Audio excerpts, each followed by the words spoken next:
Good day everyone. I am Ramya from Apollo Hospital Chennai. My presentation is about a case study of a patient who was on veno-venous ECMO for 46 days and then bridged to bilateral lung transplantation. It was a challenging and great learning experience.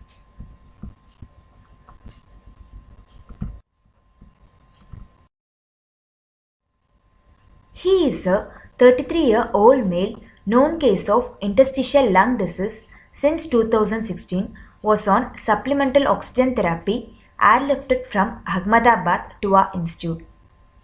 He was managed conservatively with NRBM, HFNC and BiPAP intermittently. He deteriorated into respiratory failure which was refractory to medical management. Since his PCO2 was high and he remained hypoxic, veno-venous ECMO was initiated. These are the ABGs taken before and after initiating ECMO, where the PCO2 was 249, pH 6.95 and saturation 84 before initiation, and PCO2 came down to 66 and saturation improved to 97 after initiating ECMO. Veno-venous ECMO was initiated with femorojugular cannulation. We used 21 French McVeigh cannula for right femoral vein and 19 French Biomedicus cannula for right IJV with McVeigh Rotaflow machine and PLS kit. 5,000 international units of unfractionated heparin was given prior to ECMO cannulation to achieve ACT of 250 seconds. Cannula position was confirmed with chest X-ray. ACT was monitored for 2 days after initiating ECMO and maintained around 160 to 180 seconds. Then we switched to APDT monitoring for anticoagulation management. APDT was maintained around 60 to 80 and heparin titrated accordingly.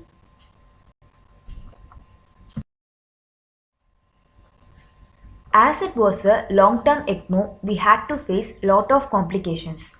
Bleeding was one of the major complications, so we had to reduce heparin dose intermittently, which resulted in fibrin and clot formation in the oxygenator within few days of initiating ECMO. Since transmembrane gradient was around 30 mm Hg, postmembrane PO2 remained high and saturation maintained well, we continued with the same oxygenator throughout the course. This is the postmembrane ABG with PO2 of 185, but still he maintained saturation of 97 at that time. Considering all these factors, we didn't change our ECMO circuit. The other complications were he had significant polyuria with normal renal parameters. Diabetes insipidus was ruled out by measuring urine and serum osmolality. We administered crystalloids such as plasmalate A and colloids 5% and 20% albumin to minimize the chattering that occurred due to hypovolemia.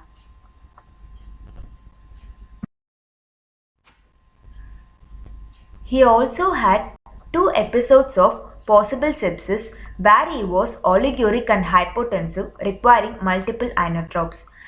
His renal and liver parameters were elevated. Leukocyte count was 26,000 and procalcitonin 6.75. Sepsis suspected, cultures taken and empirical antibiotics started. Subsequently, he developed RV failure and pulmonary pressures were elevated.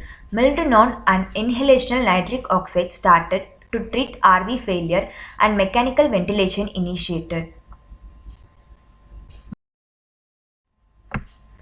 We also had an incident of power failure during which the pump stopped due to battery issue. As it is McVeigh Rotaflow, we didn't have continuous indication of battery status like we have in CardioHelp, so we were completely unaware of it. Immediately we changed into another machine with good battery backup. He got a suitable donor on day 46 of VV ECMO and underwent successful bilateral lung transplantation. Intraoperatively, we converted ECMO circuit to cardiopulmonary bypass circuit using Sorin 6 of oxygenator and McVey PLS kit. Femoral and IJV cannulas were connected with Y connector as drainage cannulas and aortic cannula of 22 French was used. PA venting done with cardiac sump catheter.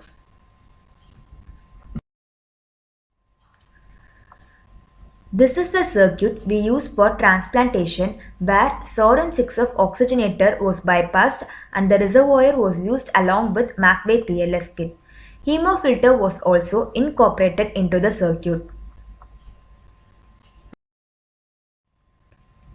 Sterofundin was used as priming solution. ACT maintained beyond 200 seconds with continuous heparin infusion. Total bypass time was 480 minutes. Right lung ischemic time 350 minutes and left lung ischemic time 470 minutes. 3 units of PRBC and 2 units of FFP were transfused intraoperatively.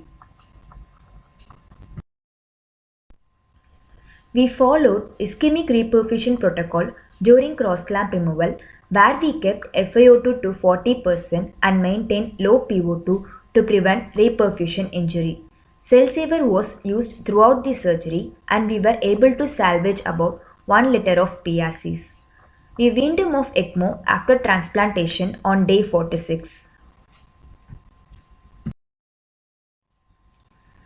These are the chest x-rays taken before and after double lung transplantation.